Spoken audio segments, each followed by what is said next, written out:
LDF convener EP Jayarajan മാധ്യമങ്ങളെ കാണുന്ന തത്സമയം. ഒന്നും അനുവദിക്കാതിരിക്കുക. പുതിയ ഒരു പദ്ധതികളും കേരളത്തിന് അനുവദിക്കുന്നില്ല.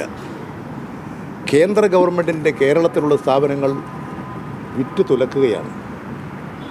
കേന്ദ്ര ഗവൺമെൻറ് സ്ഥാപനങ്ങൾക്ക് ആവശ്യമായിട്ടുള്ള സാമ്പത്തിക സഹായം നൽകി വളർത്തിയെടുക്കാൻ കേന്ദ്ര ഗവൺമെൻറ് പരിശ്രമിക്കുന്നില്ല. അങ്ങനെ ആകെ നോക്കിയാൽ കേരളത്തോട് ഒരു പ്രതികാര മനോഭാവമാണ് BJP ഗവൺമെൻറ്, കേന്ദ്ര ഗവൺമെൻറ്, യൂണിയൻ ഗവൺമെൻറ് വെച്ച് പുലർത്തുന്നത്. അത് കേരളത്തിലെ എല്ലാ ജനങ്ങളെയും ബാധിക്കുന്നൊരു വിഷയമാണ്. കേരളം ഒരു വലിയ വളർച്ചയുടെ രംഗത്താണ്, ഒരു വികസന കുതിപ്പിലാണ്. കേരളത്തിലെ ജനങ്ങളുടെ പിന്നോക്കാവസ്ഥ പരിഹരിച്ചുകൊണ്ട് അതിവേഗത്തിൽ വളർന്ന് വികസിച്ചു കൊണ്ടിരിക്കുന്ന ഒരു നാടാണ് കേരളം. അതിദരിദ്രരായിട്ടുള്ള ജനവിഭാഗങ്ങൾ അതിവേഗത്തിൽ അതിൽ നിന്ന് മുക്തി നേടുകയാണ്. നീതി ആയോഗിൻ്റെ കണക്കനുസരിച്ച് തന്നെ ഏതാണ്ട് 2-3 മാസങ്ങൾക്ക് മുമ്പ് 0.7% അതിദരിദ്രർ കേരളത്തിലുള്ളത്. അവരെ കൂടി പ്രത്യേകമായി അതിദരിദ്ര ജനവിഭാഗത്തിൽ നിന്ന് ഉയർത്തിക്കൊണ്ടുവരാൻ ഫലപ്രദമായ നടപടികൾ കേരളത്തിൽ ഗവൺമെൻറ് സ്വീകരിച്ചു വരികയാണ്. ഇടതുപക്ഷ ഗവൺമെൻറ് അധികാരത്തിൽ വന്നപ്പോൾ തന്നെ ഭവനരഹിതരായിട്ടുള്ള ആളുകൾക്ക് മുഴുവൻ വീട് കൊടുക്കാൻ ലൈഫ് പദ്ധതിക്ക് രൂപം കൊടുത്ത് ആ പദ്ധതി ഫലപ്രദമായി കേരളത്തിൽ നടപ്പിലാക്കിക്കൊണ്ടിരിക്കുകയാണ്. അങ്ങനെ ഒരു 2 വർഷം പൂർത്തിയാകുമ്പോഴേക്കും പൂർണ്ണമായും നേരത്തെ അനുസരിച്ച് ലഭിച്ചിട്ടുള്ള കണക്കനുസരിച്ച് 5 ലക്ഷത്തിൽ പരം ആളുകൾക്ക് ഭവനം നൽകി ഭവനരഹിതരില്ലാത്തൊരു കേരളമാണ്. സ്വാഭാവികമായും അങ്ങനെ വന്നാലും കുറേ കുടുംബങ്ങൾ വിഭജിക്കപ്പെടുകയും ഒക്കെ ചെയ്യുമ്പോൾ വീണ്ടും ചിലരൊക്കെ ഉണ്ടായേക്കാം. അത് അടുത്ത പദ്ധതിയിൽ പെടേണ്ട കാര്യമാണ്. തൊഴിൽ മേഖലയിൽ വലിയ സാധ്യതകൾ ഉയർത്തിക്കൊണ്ടുവരിക,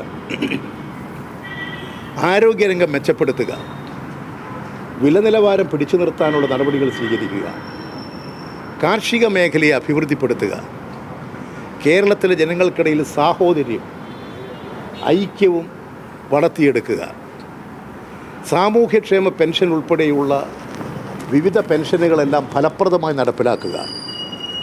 ഇങ്ങനെയുള്ള കാര്യങ്ങളെല്ലാം യഥാവസരം നിർവഹിക്കാൻ കഴിയണമെങ്കിൽ കേരളത്തിന് അർഹതപ്പെട്ട സാമ്പത്തിക വിഹിതം, സാമ്പത്തിക സഹായം, പദ്ധതി വിഹിതങ്ങൾ കേന്ദ്ര ഗവൺമെൻറ്റിന് കേരളത്തിന് അനുവദിച്ചേ പറ്റൂ.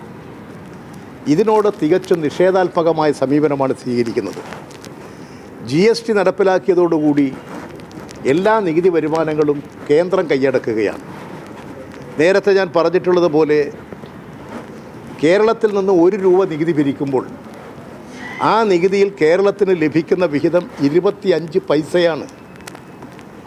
എല്ലാ സാമ്പത്തിക സ്രോതസ്സുകളും വരുമാനങ്ങളും കേന്ദ്രം കൈയടക്കുക, സംസ്ഥാനങ്ങളെ സാമ്പത്തികമായി ദുർബലപ്പെടുത്തുക. സംസ്ഥാനങ്ങൾ ശക്തിപ്പെട്ടാലേ യൂണിയൻ ഭരണം ശക്തമാകൂ.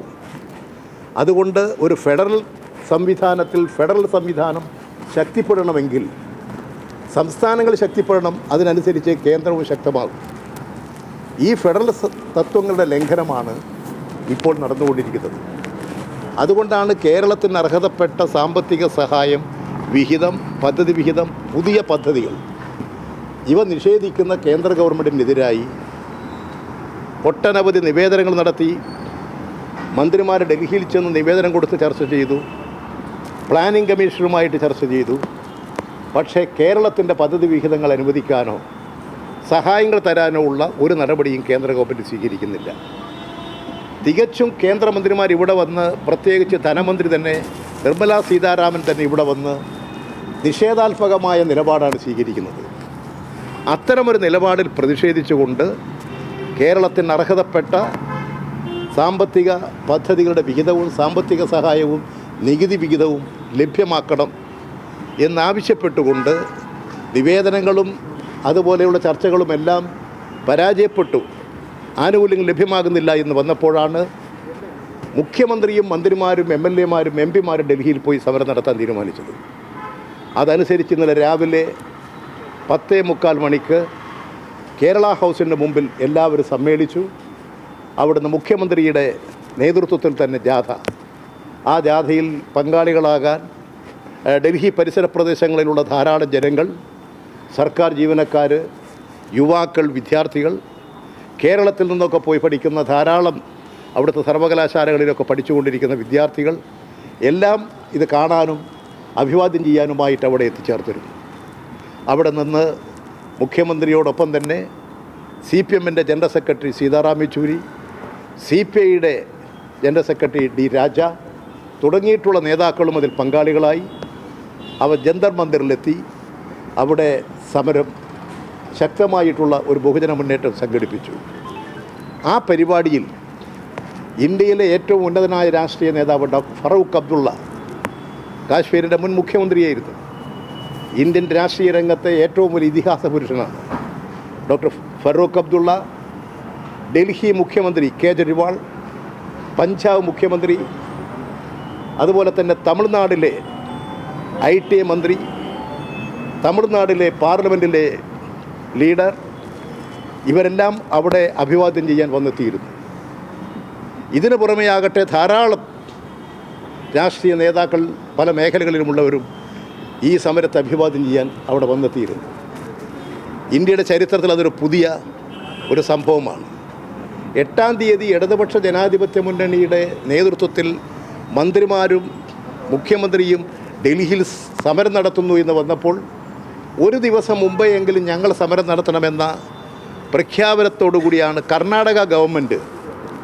കർണാടകത്തോട് കേന്ദ്ര ഗവൺമെൻറ് കാണിക്കുന്ന അവഗണന, കർണാടകത്തിൻ്റെ വികസന രംഗത്ത് കേന്ദ്ര ഗവൺമെൻറ് കാണിക്കുന്ന നിഷേധാത്മകമായ സമീപനം, ഒരു ശത്രുക്കളെ പോലെ പെരുമാറുന്നു എന്ന് പറഞ്ഞുകൊണ്ടാണ് കർണാടക മുഖ്യമന്ത്രിയും ഉപമുഖ്യമന്ത്രിയും കോൺഗ്രസ് നേതാക്കളും മന്ത്രിമാരും MLAമാരുമെല്ലാം ഞങ്ങൾ ഇന്നലെ സമരം നടത്തിയ ജന്തർ മന്ദിറിൽ തന്നെ 7-ാം തീയതി 11 മണിക്ക് അവരുടെയും സമരമുണ്ടായി. കേന്ദ്ര ഗവൺമെൻറ്റിനെതിരായിട്ട് ശക്തമായ വിമർശനമാണ് അവരുടെ പ്രതിഷേധത്തിലുമുണ്ടായത്. കേരളം ഇത് മുന്നോട്ട് വെക്കുകയും ഇതൊരു വലിയ സംഭവമായി മാറുകയും ചെയ്തപ്പോൾ ഈ 2 സംസ്ഥാനങ്ങളിൽ മാത്രമല്ല, പഞ്ചാബ് മുഖ്യമന്ത്രി ഇന്നലെ അവിടെ പറഞ്ഞത് അതാണ്, ഡൽഹി മുഖ്യമന്ത്രി പറഞ്ഞിട്ടുള്ളത് അതാണ്, അതുപോലെ തന്നെ തമിഴ്നാട് മുഖ്യമന്ത്രി, അദ്ദേഹത്തിന് ഇന്നലെ അവിടെ പങ്കെടുക്കാൻ കഴിഞ്ഞില്ലെങ്കിലും അദ്ദേഹം വീഡിയോയിലൂടെ അദ്ദേഹം അവിടുത്തെ ആ പരിപാടിയെ അഭിസംബോധന ചെയ്തുകൊണ്ട് സംസാരിച്ചു. അപ്പോൾ ഇങ്ങനെ അത് കേരളത്തിൻ്റെ പ്രശ്നമായിരുന്നെങ്കിൽ പോലും ഇത് ഇന്ത്യയിൽ BJP ഇതര ഗവൺമെൻറ്റുകൾ, NDA ഇതര ഗവൺമെൻറ്റുകൾ അനുഭവിക്കുന്നൊരു പ്രശ്നമായി ഇന്ത്യയിൽ മാറിക്കഴിഞ്ഞു. ഇതിപ്പോൾ മിക്ക ഗവൺമെൻറ്റുകളും അതുതന്നെയാണ് പറഞ്ഞുകൊണ്ടിരിക്കുന്നത്. ഏതാണ്ട് BJP NDA ഒഴിച്ചു വെച്ചാൽ കുറേ സംസ്ഥാനങ്ങളുണ്ട്. ഈ സംസ്ഥാനങ്ങളുടെ എല്ലാം ഗവൺമെൻറ്റുകൾ അനുഭവിക്കുന്ന പ്രശ്നമാണിത്.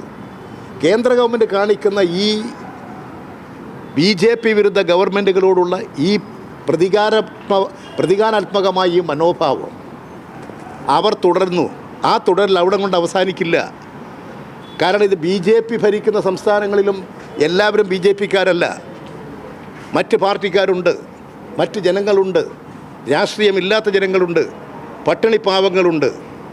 അവരോടെല്ലാം ഇതേ മനോഭാവമാണ് BJP ഗവൺമെൻറ് വെച്ച് പുലർത്തിക്കൊണ്ടിരിക്കുന്നത്. BJP ഭരിക്കുന്ന സംസ്ഥാനങ്ങളിലും ജനങ്ങളെ എല്ലാം ഒന്നായി കാണാനല്ല, ജനതാൽപര്യം സംരക്ഷിക്കാനല്ല ശ്രമിക്കുന്നത്. അവിടെയും ജനങ്ങൾക്കെതിരായിട്ടുള്ള ഈ കേരളത്തോട് കാണിക്കുന്ന പ്രതികാര മനോഭാവത്തിൻ്റെ മറ്റൊരു മനോഭാവം സംസ്ഥാനങ്ങളിലും പ്രകടിപ്പിച്ചുകൊണ്ടിരിക്കുന്നു. ഇതിനെതിരായിട്ടുള്ളൊരു പൊതുവികാരം ഇന്ത്യയിൽ ആകെ വളർന്നു വരികയാണ്. അവർ പറഞ്ഞു, ഞങ്ങൾ ആലോചിച്ച് 2-3 ദിവസത്തിനകം മറുപടി പറയാം. 2-3 ദിവസം കഴിഞ്ഞപ്പോൾ അവർ പറഞ്ഞു, ഞങ്ങൾ കേന്ദ്രത്തിനെതിരായി സമരം ചെയ്യാൻ ഡൽഹിയിലില്ല, BJP ഗവൺമെൻറ്റിനെതിരായി സമരം ചെയ്യാൻ ഞങ്ങൾ ഡൽഹിയിലേക്കില്ല എന്ന നിലപാടാണ് അവർ സ്വീകരിച്ചത്. നിങ്ങളോടൊപ്പം സമരം ചെയ്യാൻ ഞങ്ങളില്ല, ഞങ്ങൾ പ്രത്യേക സമരം ചെയ്യും എന്ന് പറഞ്ഞിരുന്നെങ്കിൽ അത് മനസ്സിലാക്കാം. BJP ഗവൺമെൻറ്റിനെതിരായി സമരം ചെയ്യാൻ ഞങ്ങളില്ല എന്ന് തുറന്നു പറഞ്ഞ ഒരു പ്രതിപക്ഷമാണ് കേരളത്തിലുള്ളത്. ആ പ്രതിപക്ഷം ആരുടെ താല്പര്യം സംരക്ഷിക്കാനാണ് കേരളത്തിൽ പ്രവർത്തിക്കുന്നത്? കേരള ജനതയുടെ പിന്നോക്കാവസ്ഥ പരിഹരിക്കാനാണോ? കേരളത്തിൽ റോഡുകളും പാലങ്ങളും സ്കൂളുകളും കോളേജുകളും ആശുപത്രികളും നിർമ്മിക്കാൻ, സാമൂഹ്യക്ഷേമ പെൻഷൻ കൊടുക്കാൻ, വിദ്യാഭ്യാസം മെച്ചപ്പെടുത്തിയെടുക്കാൻ, ഈ കേരളത്തിൻ്റെ ദുഃഖകരമായ അവസ്ഥക്ക് പരിഹാരമുണ്ടാക്കാനുള്ള നടപടികൾക്ക് പിന്തുണ തരാൻ ഞങ്ങളില്ല എന്നല്ലേ കോൺഗ്രസ് വ്യക്തമാക്കിയിട്ടുള്ളത്. ഇത് കേരളത്തിലെ ജനങ്ങൾ തിരിച്ചറിയും. അതുതന്നെയാണ് കർണാടക ഗവൺമെൻറ് അവിടെ നടത്തിയ സമരത്തിൽ അവിടെ മുഖ്യമന്ത്രിയും ഉപമുഖ്യമന്ത്രിയും പ്രസംഗിച്ചത്. കേരളം ഒരു മാതൃകയാണ് ഇക്കാര്യത്തിൽ. കേരളത്തിൻ്റെ നിലപാടിനെ ഞങ്ങൾ സ്വാഗതം ചെയ്യുന്നു. പാർലമെൻറ്റിൽ ചില നേതാക്കൾക്ക് അത് പറയേണ്ടി വന്നു. അതുകൊണ്ട് കേരളത്തിലെ കോൺഗ്രസ് പാർട്ടി തികച്ചും ജനവിരുദ്ധന്മാരോടൊപ്പമാണ്, BJPയോടൊപ്പമാണ് യാത്ര ചെയ്തുകൊണ്ടിരിക്കുന്നത്. BJPയുടെ കേന്ദ്ര ഗവൺമെൻറ്റിൻ്റെ താല്പര്യങ്ങളാണ് അവർ സംരക്ഷിക്കുന്നത്. അവർ കേരള വിരുദ്ധരാണ്. 3.5 കോടി കേരളത്തിലെ ജനങ്ങൾക്കെതിരായിട്ടുള്ള ഒരു പ്രസ്ഥാനമായി കോൺഗ്രസ് രൂപപ്പെട്ടു വരികയാണ്. ഇത് കോൺഗ്രസിൻ്റെ പിന്നിൽ അണിനിരന്ന ബഹുജനങ്ങൾ മനസ്സിലാക്കണം എന്നാണ് അവരോടെല്ലാം ഞാൻ സവിനയം അഭ്യർത്ഥിക്കുന്നത്. നാളെ ഇടതുമുന്നണി യോഗം ചേരുകയാണല്ലോ. അപ്പോൾ സീറ്റ് വിഭജനത്തിൻ്റെ കാര്യത്തിൽ നാളെ ഒരു തീരുമാനം ഉണ്ടാകും. ഇടതുപക്ഷ ജനാധിപത്യ മുന്നണിയുടെ യോഗം നാളെ വൈകുന്നേരം 4 മണിക്ക് AKG സെൻറ്ററിൽ ചേരും. CPMൻ്റെ സംസ്ഥാന സെക്രട്ടേറിയറ്റ് യോഗം നാളെ 10 മണിക്ക് ചേരുന്നുണ്ട്. CPMൻ്റെ തന്നെ സംസ്ഥാന കമ്മിറ്റി യോഗം 11, 12 തീയതികളിൽ ചേരും. എല്ലാ പാർട്ടികളും, ഇടതുപക്ഷ ജനാധിപത്യ മുന്നണിയിലെ എല്ലാ ഘടക പാർട്ടികളും യോഗങ്ങൾ ചേർന്ന് തെരഞ്ഞെടുപ്പിന് വേണ്ടിയിട്ടുള്ള തയ്യാറെടുപ്പ് നടത്തിക്കൊണ്ടിരിക്കുകയാണ്. എല്ലാവരും അവരവരുടെ സംഘടന ശക്തിപ്പെടുത്തിയും അവരുടെ സംഘടനയാകെ ചേർത്ത് പിടിച്ച് ഇടതുപക്ഷ ജനാധിപത്യ മുന്നണിയെ ശക്തിപ്പെടുത്തിക്കൊണ്ട് ഒരു തെരഞ്ഞെടുപ്പ് പോരാട്ടത്തിന് വേണ്ടിയിട്ടുള്ള തയ്യാറെടുപ്പിൻ്റെ പ്രവർത്തനം നേരത്തെ തന്നെ ആരംഭിച്ചിട്ടുണ്ട്. സംഘടനാപരമായിട്ട് തയ്യാറെടുപ്പുകൾ ഓരോ പാർട്ടിയും ചെയ്തു കഴിഞ്ഞിരിക്കുകയാണ്.